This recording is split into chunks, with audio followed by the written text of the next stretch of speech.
Well, good morning, Maggie. How are you? Good morning, Richard. I'm fine. How are you? Doing well. Definitely a fall feel here in Boston, 60 degrees and wow, it's coming. And you and I were just off air talking about school is starting and I think it's time. I think it's time to get Yeah, back to learning.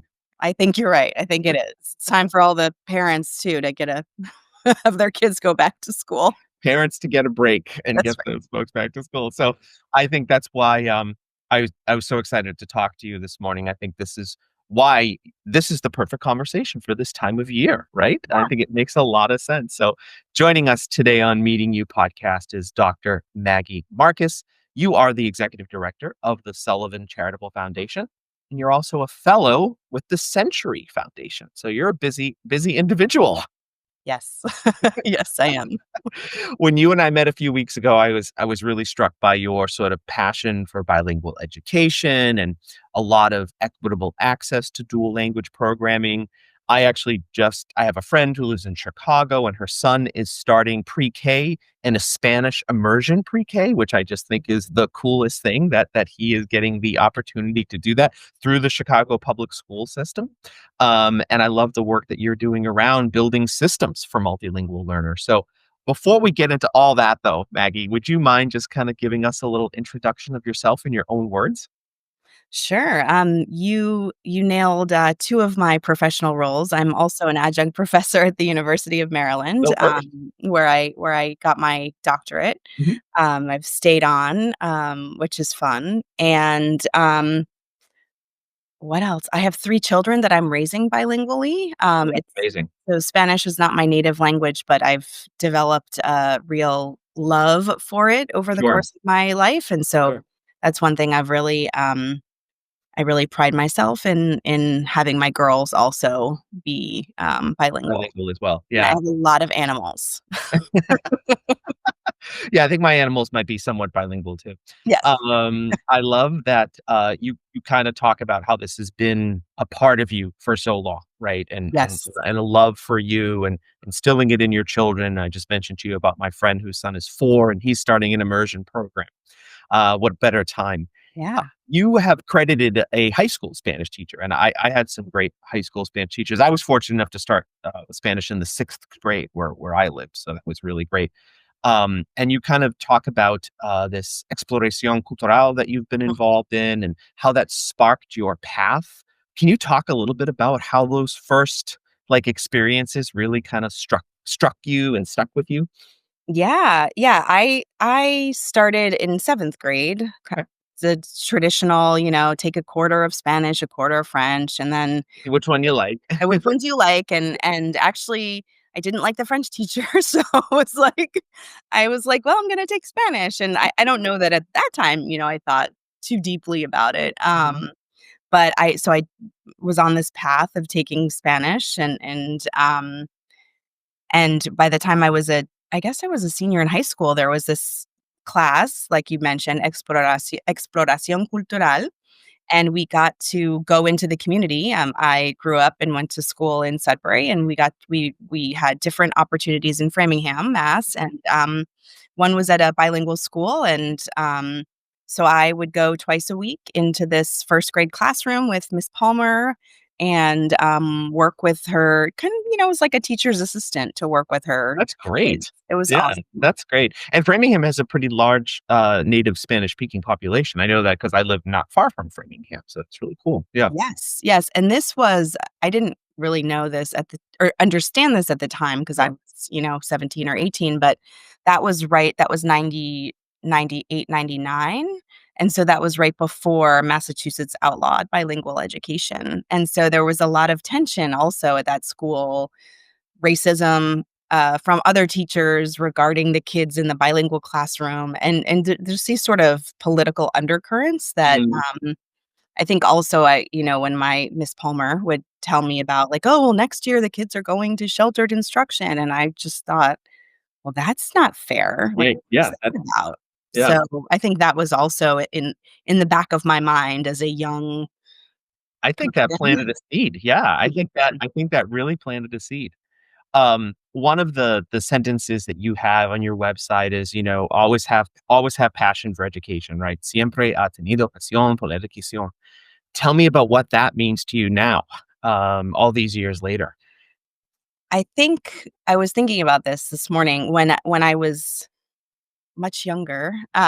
We all were much younger. We right, right. I just turned 44 yesterday, so I'm like, Oh my god, feliz cumpleaños, felicidades. yes, yes. Yeah, So I'm like, when I would, 25 years ago, yeah. um, I think I really thought inside the classroom. I thought a lot about how myself as a whether it was a teacher's assistant or a teacher could really show up for my students and what different lesson plans or what different tools could I use to engage them and how could I, you know, meet their parents or their families and really get to know the students. And I think now I think much more it's much more of a layered approach or a layered thought. Like I think my passion is there and I think I still very much believe that the work that we do is for the kids. Mhm. Like, that's who is the most important, player in the game, but now it's thinking about advocacy and systems change and teacher pipelines and just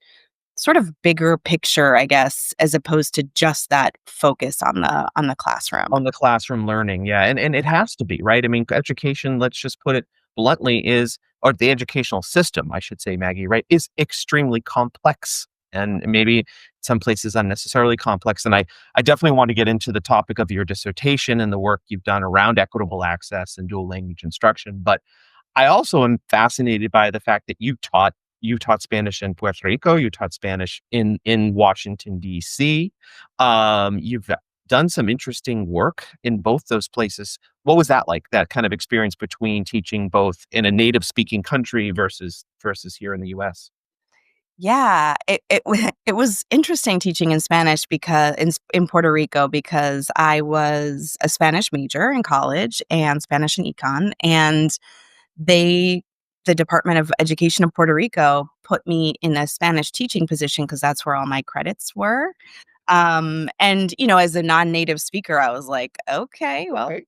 See how Title this I, goes? ninth grade Spanish, like, we'll see how it goes." And, I it was middle school, ninth grade in Puerto Rico is the last year of middle school, and I Okay. remember thinking like, "Oh, please give me elementary, give me high school, just please stay away from Don't give middle me school.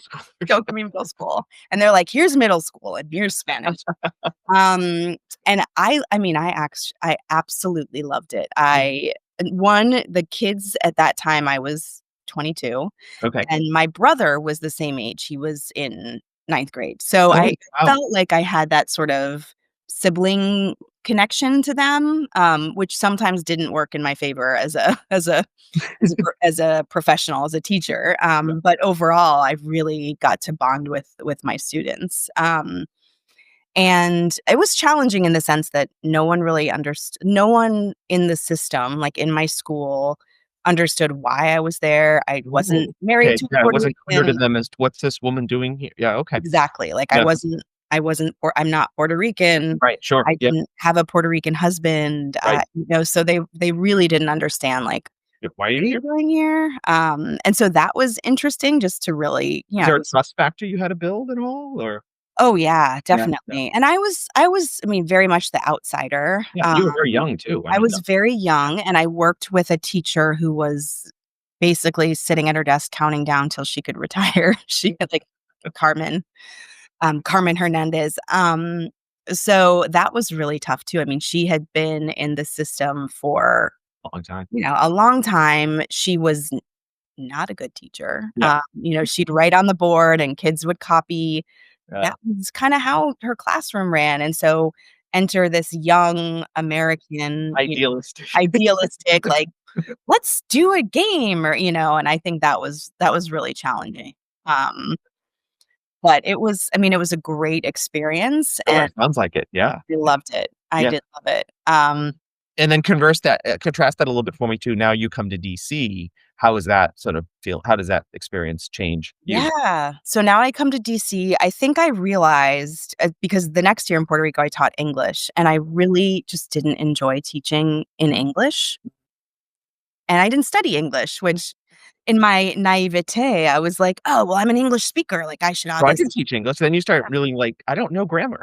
Right, and then I was like, "Wait, I learned all my grammar through Spanish, so this isn't this isn't quite working." And so I knew I didn't wanna teach in English, and I had earned my teaching certificate in Puerto Rico as a, Spanish teacher, like a high school level or, intermedia in high school Sure, Spanish teacher, and so when I was applying for positions in DC public schools, I wanted to be in a bilingual classroom. I didn't wanna do high school. I didn't feel quite tall enough to sure, do high school, sure, and, I get that, yeah, they would've thought you were a student.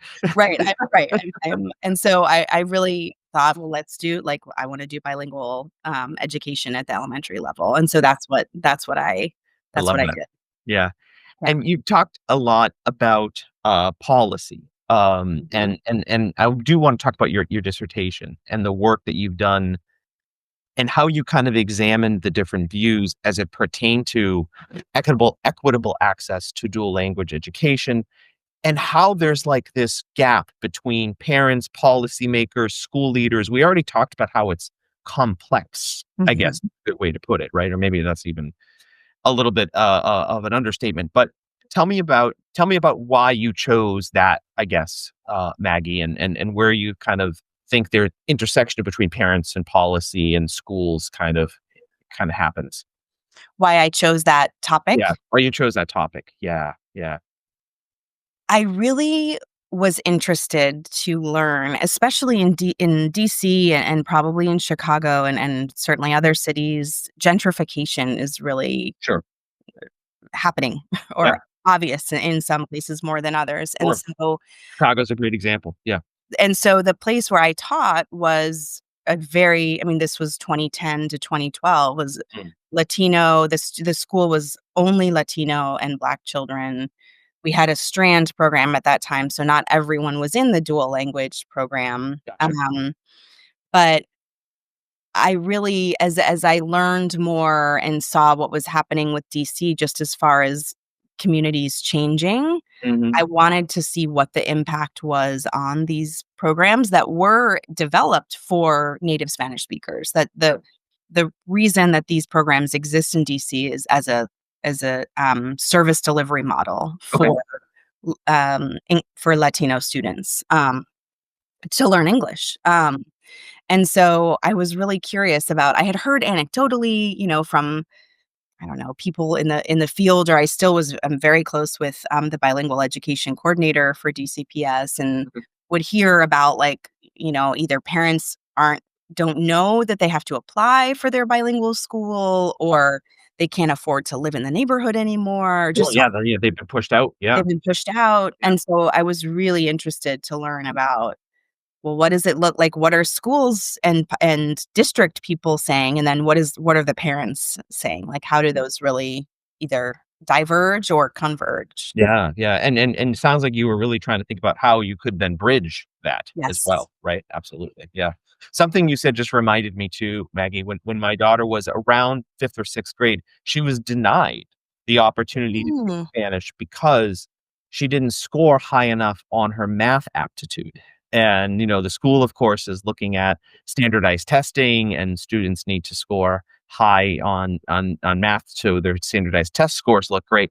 And we were so angry as parents at the time, right, that she was denied the ability to take Spanish because of math. Like, we just couldn't wrap yeah. our heads around it. Right. Right. Absolutely. Absolutely. I remember in when I was a teacher, before the big test, Mhm. I don't even really remember. I'm sure it's changed. The name has changed since I was a teacher, but Sure. the principal had said, like, Why don't you teach in English? The test is in English, Yeah. like, all the prep can be in English." And I just said, "No, I No. am not teaching. That is Mhm. not that is not what you hired me to do." And also, like, I want these kids to be able to, if they can access the material in Spanish, they can transfer it to the English. Right. Absolutely. Yep. But all of these kind of, policies, whether they're official or unofficial, really impact the program and, the effectiveness, or who gets to be in the program. Right, right, right. I would love to pivot a little bit from your teaching and your education, Maggie, to talk about the Sullivan Family Charitable Foundation. When you and I met a few weeks ago, we were talking about your role within the foundation and how it was founded, and I'd love to get into all of that with you so our listeners have an idea. But there's this term that you use, this term of relational philanthropy, which is a fascinating term to me. Can you give us first maybe just a quick 60-second mission statement for the Sullivan Family Charitable Foundation, but then also what does relational philanthropy mean? Yes, sure. So the foundation is interesting. I think as I struggle still with Mhm. being a private family foundation, we have our mission is twofold. And one is really to develop and nurture the relationships that my family has to philanthropy. So my dad is a veteran. My mom was a teacher actually. So there's some overlap, but to really think about the family piece, the family component of philanthropy, Mm, and where we're putting resources there, sure. while also my own interest and passion and expertise in dual language education. Mm, So a lot of I would say the overarching mission is really to help vulnerable populations, whether that's through education access, it's through um, veteran resources, sure. the arts, it's access to arts, things like that. Mm, But for my own multilingual learner right. piece, Perspective. Yeah. it's really to think through systems for low income Spanish speakers to have more access to dual language education, Yeah. which can look like teacher pipelines. It can look like after school programming. I mean, it takes a variety of things of Different forms. Yeah. different Yeah. things. Yeah. Yeah. And I'd love to talk to you about those different models and what serves English learners the best. You talk a little bit about some of the work that you are doing around grants, around scholarships. Is that like a big cornerstone, I guess, Maggie, of what the foundation is trying to accomplish in terms of access, I guess?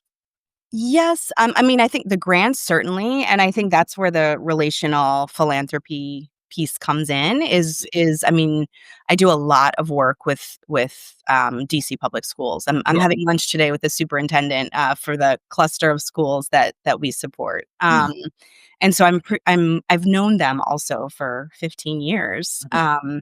And so I think that really gives me more give provides the ability to show up in Sure. a way that's, I know them well. Right. And so that's different from for example, Anne Arundel County Public Schools, which is the Annapolis area, in Maryland, and I'm just meeting them and developing a relationship. So that looks a little bit different. Sure. Yeah. Yeah. You have all with DC, you've got the credibility Yes, already, the trust, exactly. and you understand the inner workings because of that, right? So you Exactly. can understand that each and I had a former CEO. I worked in the health plan space for a long time, and my former CEO said, if you've seen one health plan, you've seen one health plan because no two health plans behave in the same way. And you probably experienced that as consumer of health insurance, right? Right. I Mhm. have to believe if you've seen one school system, you've seen one school system. Like there's no, they don't behave at all the same ways, I would assume.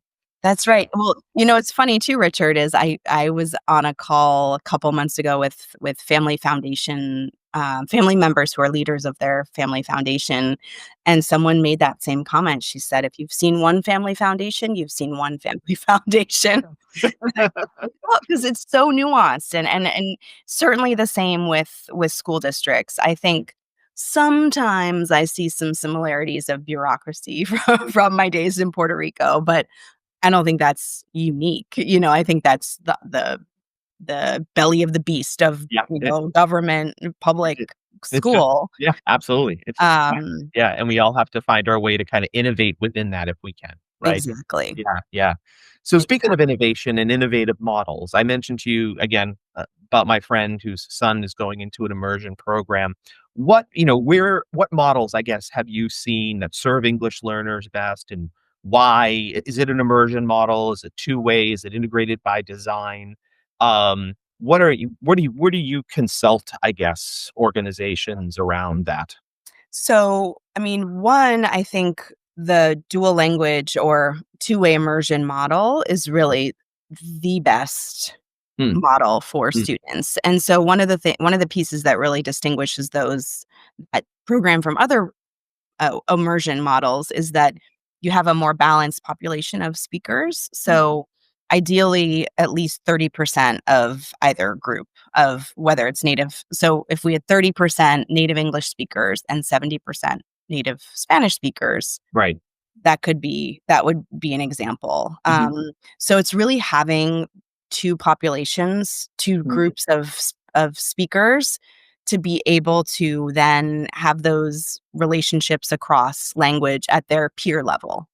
And then when the students, so that if the students are in a Spanish classroom, the native Spanish speakers are the experts, right? They're the ones that can help. They're monolingual or they're native English speakers and vice versa. And so that really, I think, changes the learner dynamic and the power relationship with language because the students who are traditionally marginalized by the system, especially if they're in an English only classroom, then have some power, some expertise, ownership of that learning experience. Yeah, sure, that makes a lot of sense.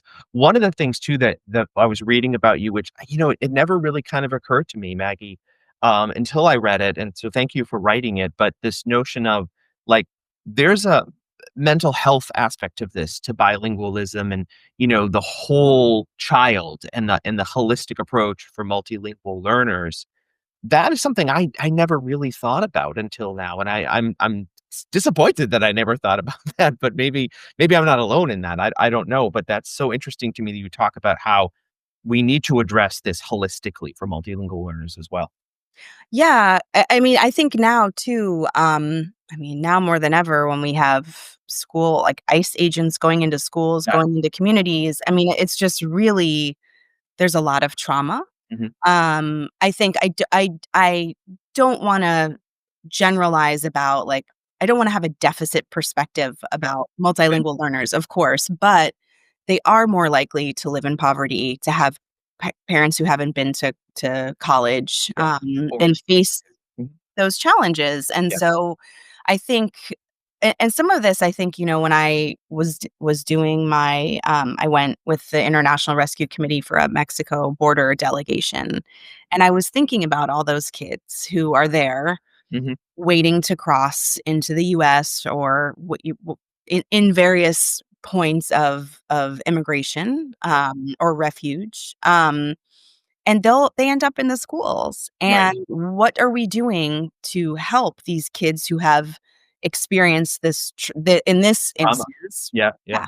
Yeah, exactly, and Yeah. so, of course, that's not every kid, but it Mhm. is a big piece of how they show up in the classroom, Mm. and I think just being I mean, I think it seems generally we are more open to mental health now in education, I think, than we were in the past, and I think just more nuanced work around what is it that our multilingual learners need or bring that the kid who grew up in Maryland, and has lived in the same house his or her whole life. Yeah, a lot of stability. Yeah, Exactly, absolutely. Yeah. exactly. When I was working as a medical interpreter when I first graduated from college, I actually had the benefit of working alongside 2 physicians who started to teach me about cultural sort of like, look, when you're translating, there are cultural nuances that you need to think about because the way we talk about medicine in a Western culture and an American culture very different, right, than how we talk about things in other cultures, right? So that was Mhm, something that I was very grateful that I was taught at a young age because I was maybe 22, 23 years old when I was mhm, working as a medical interpreter. And then the other thing that I was once asked by some of the English speaking only staff was, what do I do when I'm just struggling to communicate? And I had seen this pattern of people would raise their voice and talk really loud right. when they're struggling to communicate. And my response was, people who don't speak English are probably not hearing impaired. They Right, just right. understand you. Um, what are some of the sort of, you talked a little bit about this, Maggie, around, sensitivities to instances where students may be marginalized. Are there any other sort of beliefs that maybe, you've kind of grabbed onto in the last few years or that have changed your mind in the last few years as it pertains to some of these cultural aspects?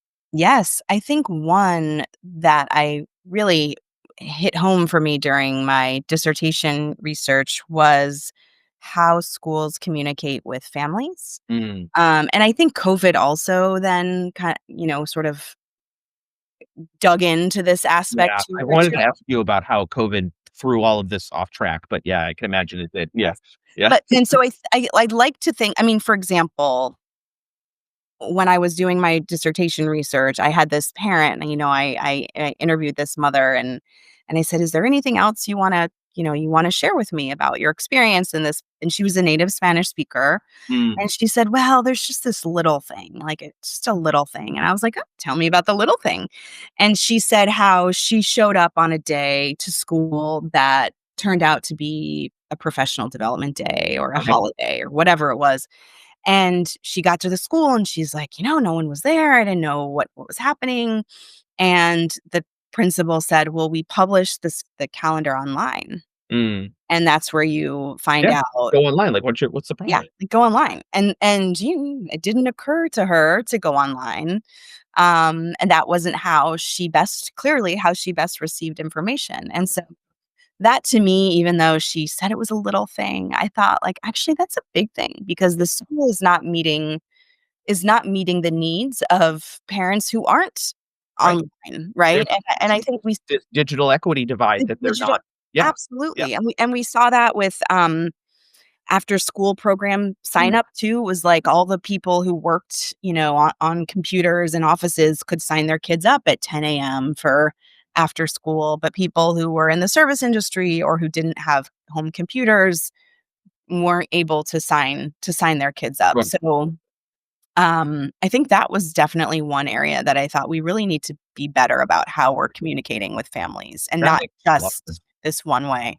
Yeah, that makes a lot of sense, especially like, and I teach public health here too, and a lot of what I talk about as it pertains to like program communication is, you cannot assume that your folks are going to consume content in the way that you just think they're going to consume that. Exactly. Yeah, absolutely. Right. And I think what I think about too with DCPS, as much as I love them, I think they cater and I think it's improving, I think it's changing, but they cater to a college educated. Sure. They are very much like email heavy, and so that's how they think that the world works. And there's not necessarily the like, well, why would you do it any other way, right? Right. Right. And so Yep. Yeah, that yeah, makes I'd love to switch topics a little bit and get into, Maggie the person a little bit, if that's okay. sure. Um, you're you have your role with the Century Foundation as well, where you have your fellowship there, or you are a fellow there, I should say. Mhm. You have the Sullivan Family Charitable Foundation. You are meeting with superintendents of schools and having a very full professional life. But you've mentioned a couple of times your children, you've mentioned a couple of times other things, your family. Tell me how it all works for you, Maggie, and how do you make it all happen? It's funny, Richard, because I had a spa date yesterday with my best friend Oh, I who love I that. met in Puerto Rico. Oh, it She was your birthday, so I think that's okay. Yeah, right, exactly. And she, I've known her since we were teachers in Puerto Rico, so over 20 years, and she doesn't have children, and she said, "Well, how do you do it? Like, Yeah, how do you do it?" And I said, "I have no idea." I just, because we were talking about dinner and, how do you cook dinner and, all the things that come with being a working parent. yeah, yeah. And I think we used to have a, help in our house. We used to have a lovely nanny. And now I feel like it's just sort of, learning to prioritize Yeah, and learning to live with maybe a little more chaos. chaos, and You and know? maybe being okay with certain things don't get accomplished, right? You just have Exactly. to let certain things go, and exactly. and And be okay with that. Yeah. be okay with that and trying to be resourceful in, what can is there, I don't know, a laundry service, or is there can I just get, meals delivered You're a for small thing that you small can move, yeah, things. that you Yeah. can move on. No, I appreciate that a lot. I look at that, and actually for me right now, a lot of that is becoming the use of, like, AI products because, like, if, Yes. they help to just get that little bit of extra time back to me, Absolutely. that I can then focus on. So that's really Absolutely. helpful as well. So I love that. I love that you had spa day yesterday, and I love that you're just willing to kinda live with some chaos, Yeah. you Yeah. know? Yes, Um exactly. a lot of young women do listen to this show, Maggie, and a lot of them are very socially conscious, right? And they're thinking about their entrepreneurial endeavors and focusing on social innovation. And I actually can picture a lot of folks who might be listening to this or who will listen to this thinking like, how do I get to where Maggie is now? I would love to be working to do the types of advocacy and foundational work that she's doing, but I don't even know, and it's not that you didn't certainly put in the time and the effort and pay your dues to get to where you are. But what would you say to someone who's maybe, 25 or, who you 20 years ago and is like, this is ultimately where I want to be? What would be the one piece of advice that you would give them? Oh, dear. To be 25. No, I'm just Yeah. kidding. Be 25 again, right? Yeah. Right. I'm like, what was I at 20? What was I doing at 25? I mean, I do think that one thing is just to recognize that nothing is permanent. And so, I think it's really important to try different things. I mean, as you know, I've done different things in my career. I wasn't always a teacher. Sure. Yeah. Yeah. Yeah. You worked in health. You worked in many Yes, different I places. worked in Yeah. medical sales. I Medicine. worked Yeah. at the Central Intelligence Agency. The And I company. think sorry?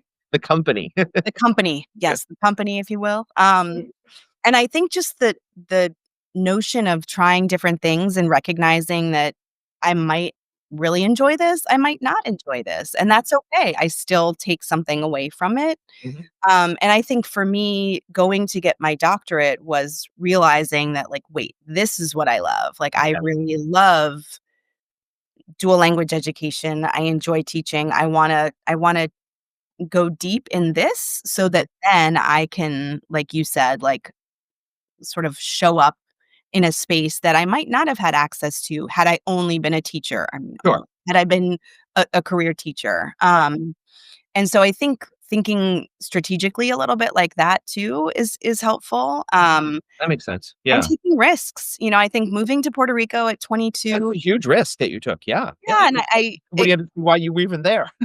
what right, no one knew I was there. I'd never been there before in my life. And I remember my dad, who was in the Navy for 9 years. He went to the Naval Academy and then was served 5 years in the Navy, and I was like, "Oh, dad, I like 2 years, it's a long time." He's like, "Maggie, 2 years is nothing," You you figure that know? stayed on your head, right? Right, right. And so, I think thinking through thinking things like that too is like, "All right, well, I'm gonna do it." Like, the worst that happens is I don't like it. You don't like it? Yeah, you can always come home I can again, always right? come home. Yeah, Right, absolutely, absolutely. right. I was talking to a young woman yesterday who is having a I won't call it a full-on career crisis, Maggie, but, she did get an advanced graduate degree. She's been working in a medical laboratory, and the one thing that she has learned is that she hates working in a medical laboratory, right? Right. And I said, that's really, really good data for you. Like, you've learned, like, what you do not want to do. Mhm. And, don't look at that as a failure or don't look at that as a waste of your time because you had to try it to see if you liked it. You don't like it. That's really important. Now we can figure out where to go from there, right? Exactly. Yeah. Yeah. Yeah. I mean, exactly. All of these pieces and things that we do lead us to who we are, but Yeah. also just to know ourselves better, right? I think still at 44, I'm learning things I like or don't like and ways to, how to make all of it fit in a week or whatever. Or yeah. Or sometimes even in a day, right? It's In a crazy. day. Right, right, Absolutely. Absolutely. right. Um, I would love to kind of do a quick CTA with you, call to action. So, if folks are listening to this, Maggie, and they want to know, can I volunteer? Can I mentor into a dual language program? Can I support bilingual educators? where would you recommend they start? Like, I know at my wife's library, they look for volunteers to come in and teach English, for example, Yeah. right? From the community. So what was some of your advice for folks that just want to help? Yeah, I would say, community centers are really good places to look. I'm thinking about, like, the, Cambridge Community Learning Center Oh yeah, in that's Massachusetts. yeah. My mother's friend has been a volunteer there for, like, I don't know, a long, long time. They're one of our grantees, and she was not a teacher, but, like, has now has retired, but still works there. But anyway, so I think, like, community centers, I think if you have a public school that's, either at the school or just going through the district, if Sure. there's a more, Formal, like, yeah. more formal, way to volunteer. I mean, usually it's through the district. If there's nonprofits in the area that you know about, and just thinking about your local community too, like, what do you see in your local community that ways that, that you could be helpful? Is it that yeah, is it related to transportation Mm. and there's something you can advocate for, or, go to your school board meetings or your town halls, Yeah, to and just show show up. Yeah, yeah, yeah. I think the thing part the part is people just think like, "Well, I don't know where to start," but you know what? Just start. Just start. that's Yeah, right, just start. Absolutely. Great. that's right. Maggie, where do we find more about you and the foundation? How do we stay connected with you? We have a website, it's the Sullivan Charitable Foundation, .org. I say that because we launched a new website, so I'm Oh, like, very it's cool. but anyway, so, We'll link it up in the episode description, so don't worry, perfect. but Okay, definitely perfect. people can go hit the website. Yep, The website, I'm on LinkedIn, perfect. and I don't really do social media other than LinkedIn, but so Great. those are great ways to get It's a in touch great with way to find you. And also for the Century Foundation as well? Yes, I am on their website, Okay. and my information is on their website, and I presume it's on University of Maryland's too, but Mm, I need to never looked. I haven't looked lately. Oh, that's perfect. Well, that's great. And so like I said, we'll drive all the folks here to the Sullivan Perfect. Family Charitable Foundation Yes, website, the Century Foundation website, and LinkedIn. also over to LinkedIn as well. So Yes. thank you once Yes, again. thank you. We've been talking to Dr. Maggie Marcus, and this has been a great conversation. You and I have so much in common. I really loved speaking with you, and thank Likewise, you Richard. so much for taking the time to chat with us today. Yeah, thank you, thank you, it's been a pleasure. Keep doing what you're doing. All right. Thank you. Thank you, take care.